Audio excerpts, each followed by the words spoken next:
مولاي صل وسلم دائما أبدا على حبيبك خير الخلق كلهم منزه عن شريك في محاسنه فجوهر الحسن فيه غير منقسم مولاي صل وسلم دائما أبدا على حبيبك خير الخلق كلهم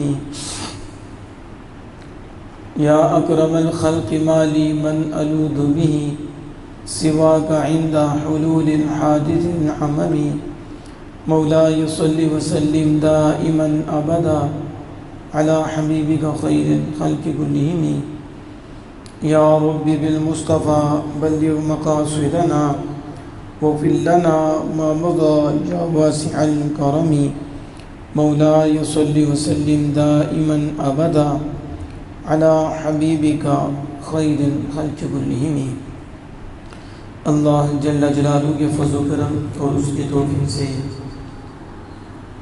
ماہ شوال مکرم میں جمعۃ المبارک کے مبارک دن اس کے حضور حاضری کا شرف حاصل ہو رہا ہے۔ اللہ جل وعلا سے دعا ہے کہ مالک ایسے شرف ایسی عزتیں ہمیں زندگی کے آخری لمحات تک نصیب فرمائے۔ یہ جو ماہ شوال ہے اس ماہ مبارک میں دوسری جنگ عظیم واقع ہوئی جو غزوہ احد کے نام سے موسوم ہے اور غزوہ احد کے نام سے جسے یاد کیا جاتا ہے۔ تیسری ہجرت کے تیسرے سال یہ غزوہ واقع ہوا۔ شوال کی 7 یا 11 تاریخ تھی۔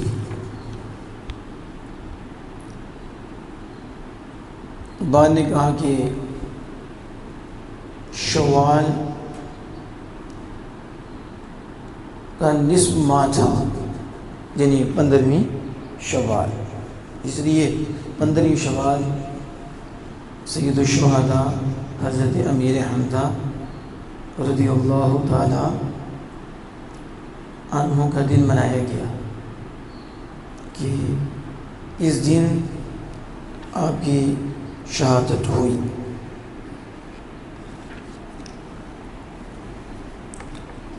غزوہ بدر کے 1 سال بعد یہ غزوہ احد واقع ہوا۔ اس غزوہ کا بڑے غزوات میں شمار ہوتا ہے۔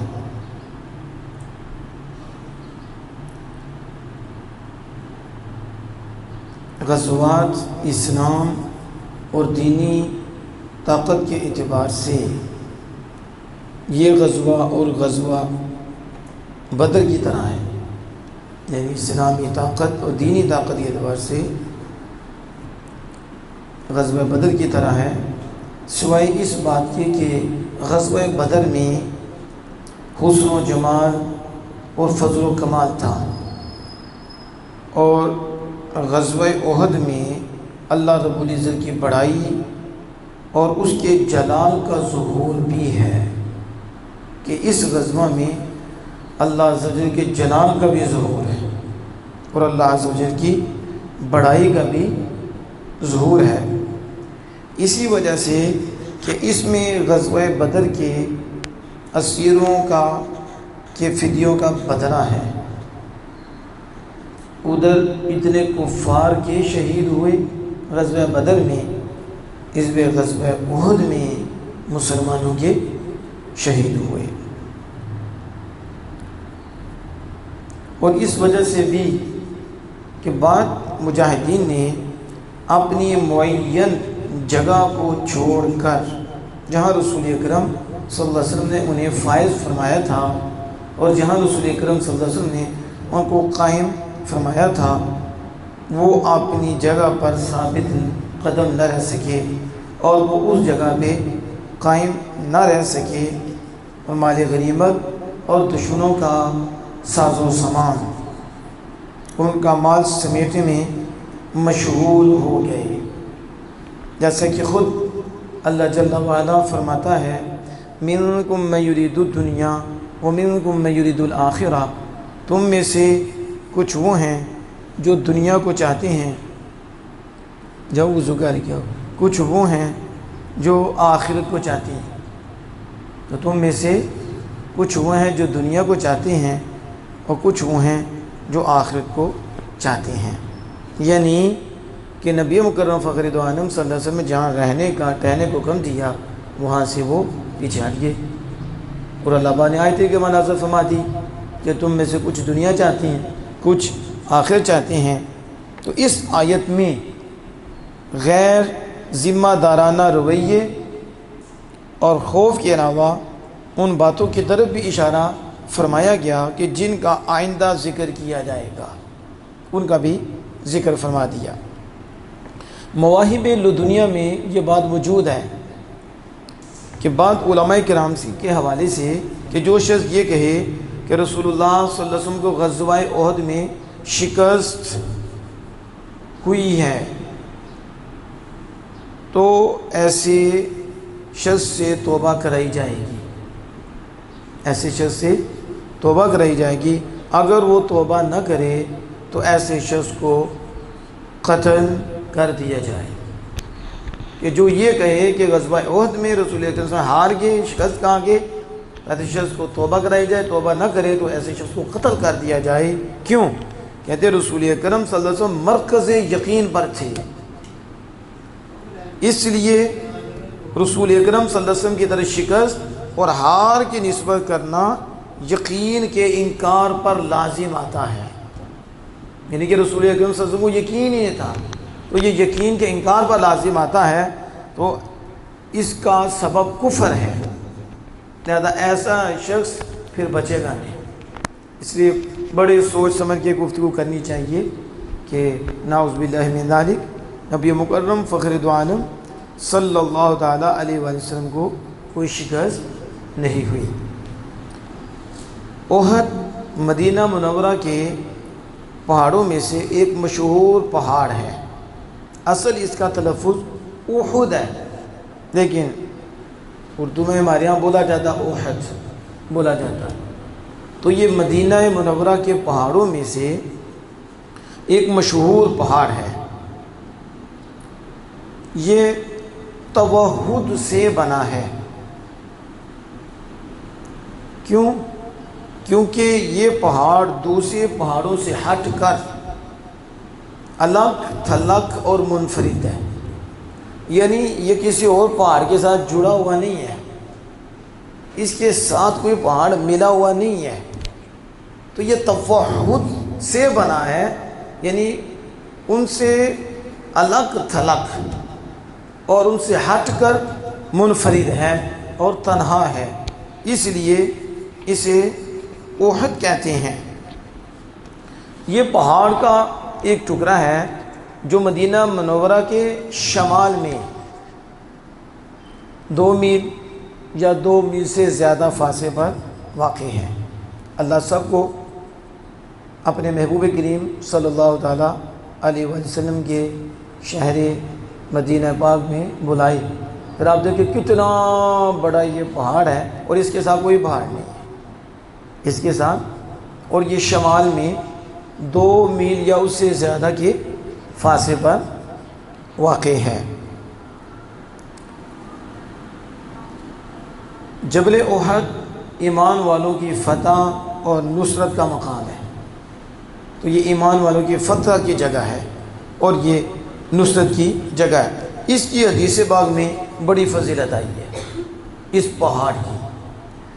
اب یہ صحیح حدیث پاک کہ نبی مکرم فخر دو عالم صلی اللہ تعالیٰ علیہ وسلم فرماتے ہیں احد جبل یحبنا ونحبہ، احد ایک پہاڑ ہے، ہم اس سے محبت کرتے ہیں، وہ ہم سے محبت کرتا ہے۔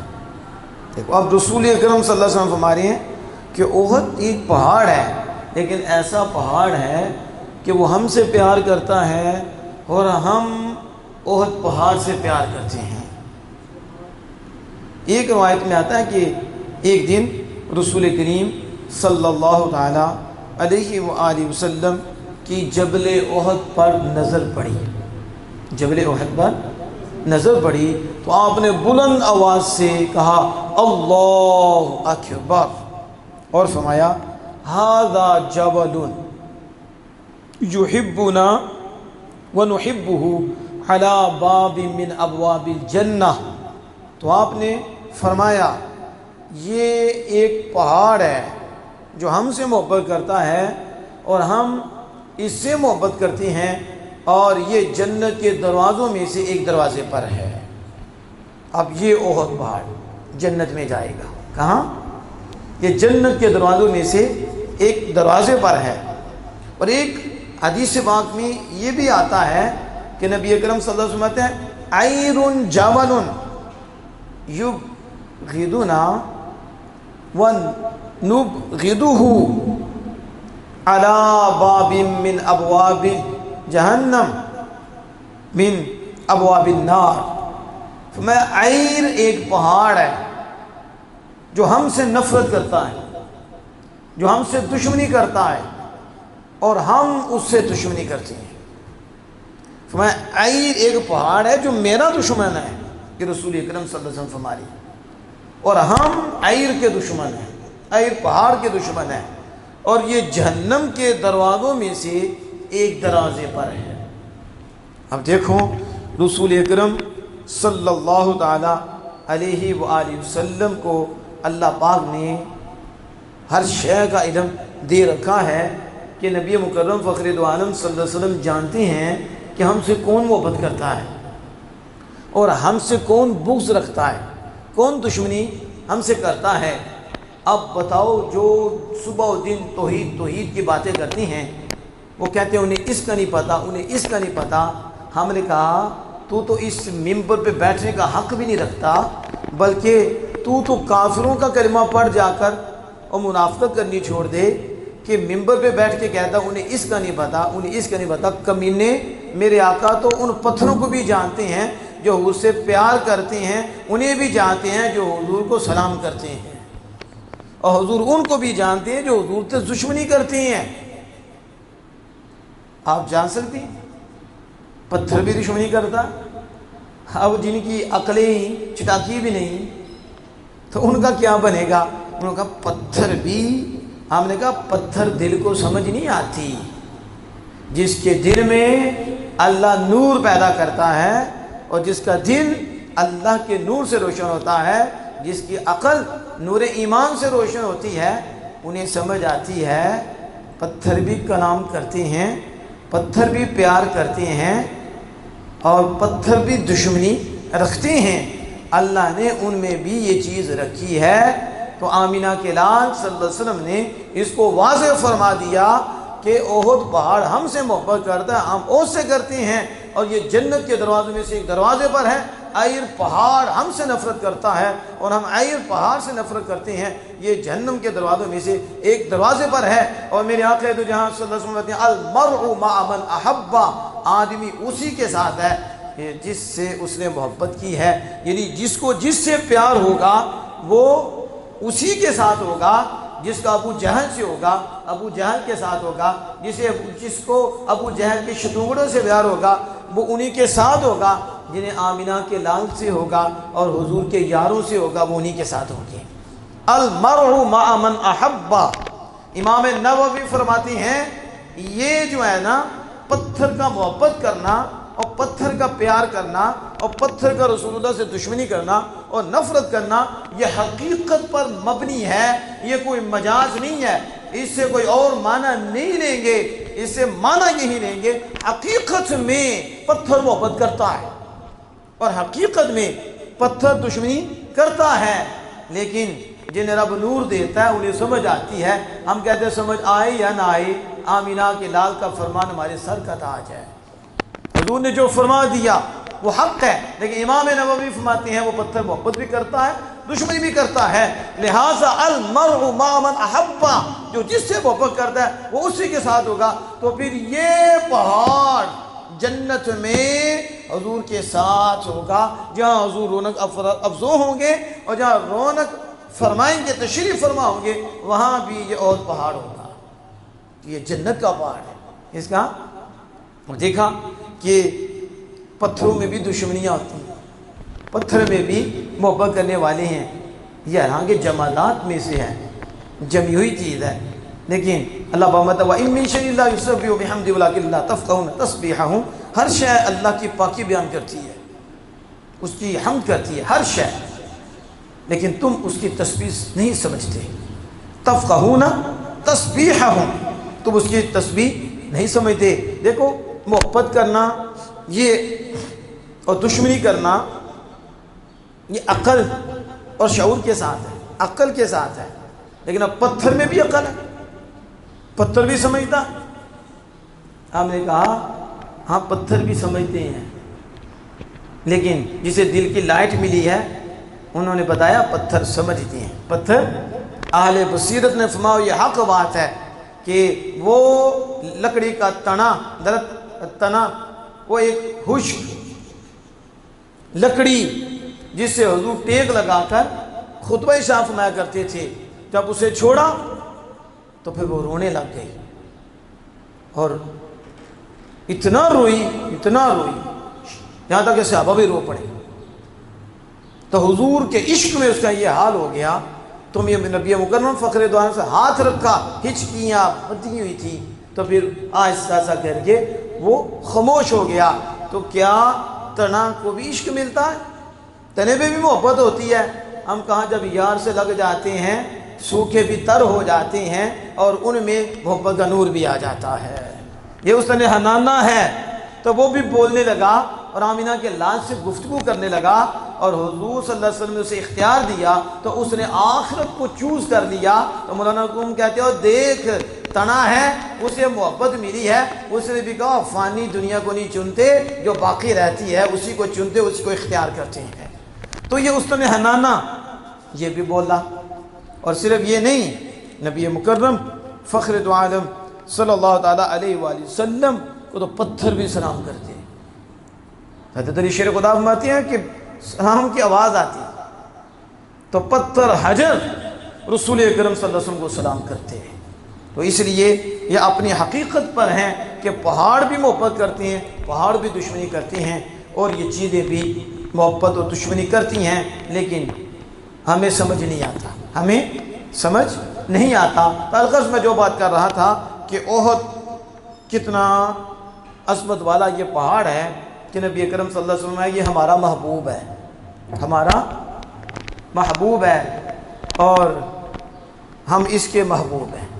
ہم اس کے، یہ ہم سے پیار کرتا ہے اور ہم اس سے پیار کرتے ہیں. اب جسے پیار ہو تو وہ تو سمجھے گا، لیکن بعض سم و بکمن ہوتے ہیں، ان کا بندہ کیا کرے کہ انہیں بس یہ دنیا کا پیار ہے، تو ان کے تو چہرے کی رنگت بدلے گی دنیا کے اعتبار سے. جو اندر ہوتا ہے وہی سن کے باہر نکلتا ہے. جس کے اندر حضور کا پیار ہوگا اس کا چہرہ چمک جائے گا کہ وہ پہاڑ بھی خوش قسمت ہے جسے آمینہ کے لال پیار کرتے ہیں، جس سے حضور محبت کرتے ہیں. آپ اوپر تشریف فرما ہوئے، وہ پہاڑ ہلنے لگا. تو جب ہلنے لگا تو عاشق کہتے ہیں وہ وجد میں آ گیا کہ میرے اوپر آمینہ کے لال کے تلوے آ گئے ہیں، حضور میرے اوپر تشریف لے آئے ہیں. وہ تو کسی عاشق سے پوچھو، کسی محب سے پوچھو کہ جب اس کے گھر میں یار آ جائیں، اس کے گھر محبوب آ جائیں تو اس کی کیا حالت ہوتی ہے. محبوب آنا تو بڑی دور کی بات ہوتی ہے، جب وہ سنتا ہے کہ محبوب آنے والے ہیں پھر اس کی کیا حالت ہوتی ہے. اور جب وہ گھر آ جاتے ہیں، یہ میں ان کی باتیں کر رہا جو چوری والے یار ہوتے ہیں، جو حقیقت میں جان دینے والے یار ہوتے ہیں، جنہوں نے اندر محبت کی ہے، منافقت نہیں کی، اوپر سے نہیں، اندر سے جو محبت کرنے والے ہیں وہ سمجھتے ہیں کہ میرے محبوب ہیں، میرے شیخ ہیں. تو پھر اس کے گھر میں جب آتے ہیں تو اس کی حالت کیا ہوتی ہے، کہتے وہ پھولے نہیں سماتا، خوشی میں اس کا کیا حال ہوتا ہے. تو احد پہاڑ پر جب حضور تشریف لائے، اور یہ تو وہ تھا جو حضور کا محبوب ہے اور حضور اس سے پیار کرتے ہیں، تو جب حضور تشریف لائے تو وہ ہلنے لگا. تو عاشق کا وجد میں آ گیا کہ میرے اوپر آمینہ کے لال آ کے ہیں. تو حضور نے اسکن اسبت، ٹھہر جا، ٹھہر جا،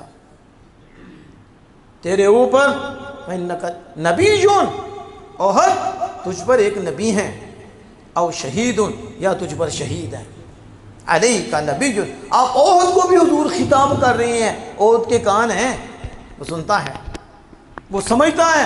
یہ حدیث بتا رہی ہے کہ جب حضور میں اسبت، ٹھہر جا، آگے لفظ کوئی نہیں، اس وقت ٹھہر گیا، اس وقت ٹھہرا ہے۔ حضور نے خطاب فرمایا، اور یہ خطاب اس کو ہوتا ہے جس کی عقل ہو، جس کی سمجھ ہو، تو سمجھ کر عمل کرے۔ تو حضور نے وہی خطاب جو عقل والوں کو کیا جاتا ہے، حضور نے وہی خطاب فرمایا، اسکن، اسبت، ٹھہر جا، سکون کر۔ کیوں؟ فرمایا تجھ پر فَإِنَّمَا عَلَيْكَ نَبِيٌّ أَوْ شَهِيدٌ، پہاڑ اسبت، تجھے نہیں پتا احد تیرے اوپر اللہ کا نبی ہے یا شہید ہے۔ حضور نے پہلے بھی خبر دے دی کہ وہ شہید ہونے والے ہیں، اور شہادت سے پہلے حضور نے خبر دی تھی، اور پھر پہاڑ کو بھی بتا دیا یہ وہ پہاڑ ہے احد جس کی یہ عظمت ہے، اور یہاں ہی غزوہ احد واقع ہوا۔ تو یہ اسی ماہ میں یہ غزوہ احد ہوا۔ کفار مشرکین جب بدر میں مار کھا کے گئے اور انہیں بڑی مار پڑی، ان کے سردار مارے گئے، سرداروں کے بیٹے مارے گئے، تو ظاہر ہے جب اینی مار پوے تو پھر بھولتی تو نہیں نا، جدو ابا جی بھی مر جان، پتر جی بھی مر جان، سردار مر جان، تو کیا حال ہوگا؟ پھر ایکشن سے ری ایکشن تو ہے، ظاہر ہے کیسے؟ یہ تو الگ بات ہے، آج ہمارے بچے ہیں یہ دین سیکھتے ہی نہیں، یہ بزرگوں کے بعد بیٹھتے ہی نہیں، اوپر بعض قسم کے کتے آ گئے کہتے ہیں بابوں کے بعد بیٹھنا ہی نہیں، کیونکہ انہیں پیٹھی اور پکی باتیں بتانی ہیں، تو پیٹھی پکی باتیں بتانے والے کے بعد بیٹھنے نہیں، ابا جی کے بعد بیٹھنے نہیں، یہ تو فضول بابا ہے، اس کو دفع کرو، تم نیا علم حاصل کرو، تمہیں کیا پتا کہ مضبوط باتیں کیا ہوتی ہیں اور پکی باتیں کیا ہوتی ہیں۔ اگر بابوں کے بعد بیٹھو تو وہ مضبوط باتیں بتاتے ہیں، پتر جنہوں تھوڑی جی بھی تکلیف دیتی ہے نا، وہ دیکھو بچ کے ہی رہنا جی، وہ دیکھو وہ تھوڑا دوست بھی ہو جائے نا، پھر بھی خیال کریو کسی ٹائم جو ہے نا انتقام لے لے گا۔ کیا یہ کہتے ہیں دشمن دوست ہو جائے تو پھر خیال کرنا چاہیے کسی ٹائم بھی دشمنی دے گا، اور دوست دشمن ہو جائے پھر مسئلہ ہے، اس کے پاس راز ہے، پھر آگے مسئلہ ہے۔ تو جس کو کبھی تکلیف دی ہو، جو آپ سے اسے تکلیف ملی ہو، دوست بن جائے تو پھر بھی خیال کرنا پڑے گا کسی ٹائم مجھ سے انتقام نہ لے لے، مجھے تکلیف نہ دے۔ تو جن کے اتنے مارے جائیں، پھر ان کے سردار مارے جائیں، بیٹے مارے جائیں، تو وہ کفار کب آرام سے بیٹھیں؟ پھر ان کو مال پہ ناز، پھر ان کو مادی چیزوں پہ ناز، اسلحے پہ ناز، اپنی حکومت پہ ناز۔ وہ فرعون کو بھی حکومت کا نشہ، یہ نمرود کو بھی حکومت کا نشہ۔ تو جو دنیا کے کتے ہوتے ہیں انہیں مادیت پر ناز ہوتا ہے، انہیں ظاہری ٹیپ ٹاپ سلطنت اس پہ ناز ہوتا ہے۔ جو خدا کے ہوتے ہیں انہیں خدا پہ اور خدا کے مصطفیٰ پہ ناز ہوتا ہے۔ تو اثرہ تو اپنی جگہ ہوتا ہے، لیکن توجہ ان کی خالق کائنات کی طرف ہوتی ہے۔ وہ بالوں پر اور یہ میزائلوں پر بھروسہ نہیں کرتے، انہیں ذریعہ رکھتے ہیں، بھروسہ ان کا خالق کائنات پہ ہوتا ہے۔ لیکن کافروں کا بھروسہ ایٹم بم پہ، ان کے بھروسے میزائلوں پہ ہوتے ہیں۔ مومنین اسے ذریعہ سمجھتے ہیں، اللہ کی تقدیر میں ہے یہ، اس پہ رب راضی ہوتا ہے، لیکن توکل ہمارا خالق کائنات پہ ہے، بھروسہ ہمارا خالق کائنات پہ ہے۔ تو اب وہ جب گئے تو ظاہر ماری اتنی پڑی، تو پھر کیا کہا کہ اب مال سارا دار الندوہ میں رکھ دیا، اور وہ بڑا ہی مال تھا جو یہ ابو سفیان لے کر وہاں پہنچے تھے۔ تو کہا کہ اب لشکر لشکر کے لیے ساز و سامان رکھو۔ تو انہوں نے کیا کیا، جتنا نفع تھا وہ سارا ہی لشکر کے سامان کے لیے رکھ دیا، یعنی ایک دینار ایک درہم بھی نہیں لیا نفع میں سے کہ ہم رکھ لیں، اصل مال لے لیا اور اصل مال واپس لٹایا، باقی سارا مال لشکر کے سامان کے لیے۔ کس کے لیے؟ اسے آپ کو ایک بات ذہن میں رکھنی چاہیے۔ دیکھو کتنا نفع تھا، اس میں سے 1 روپیہ نہیں لیا. کس نے لیا؟ کہ ہم نے لڑائی کرنی ہے تو اس کے لیے ہمیں مال چاہیے، سامان چاہیے، تو سامان سے تو ہم مضبوط ہو جائیں گے، تو پھر جو اپنے مد مقابل ہیں ان کا کیا کریں گے؟ مقابلہ. اسی طرح ہر ملک کی فوج کے ساتھ ہوتا ہے کہ اس کے ساتھ اس پہ زیادہ ہی خرچ کیا جاتا ہے، کیونکہ یہ سرحد اور ملک کا دفاع کرتے ہیں. یوں ہی ایمان کی سرحد پہ جو پہرا دیتے ہیں وہ علماء ہیں. تو علماء پہ جب خرچ ہوتا ہے تو علماء ایمان کے حوالے سے مضبوط کرتے ہیں، اخلاق کے حوالے سے مضبوط کرتے ہیں. انہیں شیر بناتے ہیں، انہیں غازی علماء سے بن جاتے ہیں اور شہید علماء سے بن جاتے ہیں، اور علماء سے پھر یہ جہاد کا جذبہ پیدا ہوتا ہے. یعنی فورس مضبوط ہوتی ہے تو باڈی مضبوط ہوتی ہے، ملک مضبوط ہوتا ہے، سرحد مضبوط ہے تو سب کچھ مضبوط ہے.